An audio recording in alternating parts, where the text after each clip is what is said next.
ধন্যবাদ বন্ধুগণ, সালাম এবং শুভেচ্ছা নিন। আমার অবস্থান এখন ঢাকা লালবাগ কেল্লার ভিতরে। এইটি লালবাগ কেল্লার ভিতরের অংশ। অসংখ্য ফুলের গাছ, দৃষ্টিনন্দন বাগান। বাগান ঘুরলেই আপনার মনটা ভালো হয়ে যাবে অটোমেটিক্যালি। এত সুন্দর বাগান এবং এত গাছ, এত ধরনের ফুল এখানে। দেখুন দর্শক, কত সুন্দর ফুলের বাগান, সারি সারি পরিকল্পিতভাবে লাগানো এই গাছগুলি। চমৎকার সব ফুল ধরে আছে।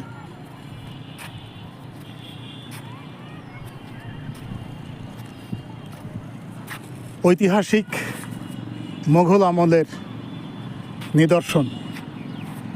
সামনে যেটা দেখতে পাচ্ছেন, যে স্থাপনাটি, এটি হচ্ছে পরীবিবির সমাধি।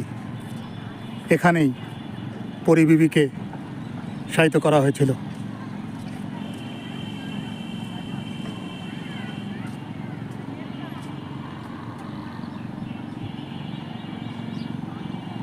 এগুলি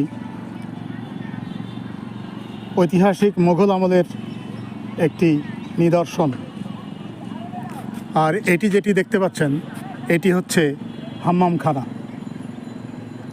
1678 সালে মোগল সম্রাট আওরঙ্গজেবের ছেলে আজম শাহের এই নির্মাণ কাজটি উনি শুরু করেন।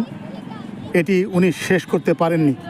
পরে শায়েস্তা খান এর নির্মাণ কাজটি আবার শুরু করেন।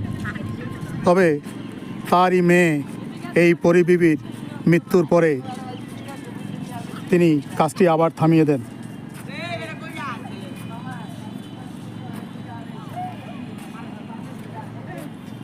এই সেই লালবাগ কেল্লা এখন ইতিহাসের সাক্ষী। বন্ধুগণ, আমার পরবর্তী ভিডিওগুলো পেতে আমাকে ফলো দিন, যেন আমার পরবর্তী ভিডিওগুলো আপনাদের কাছে পৌঁছয়। ধন্যবাদ।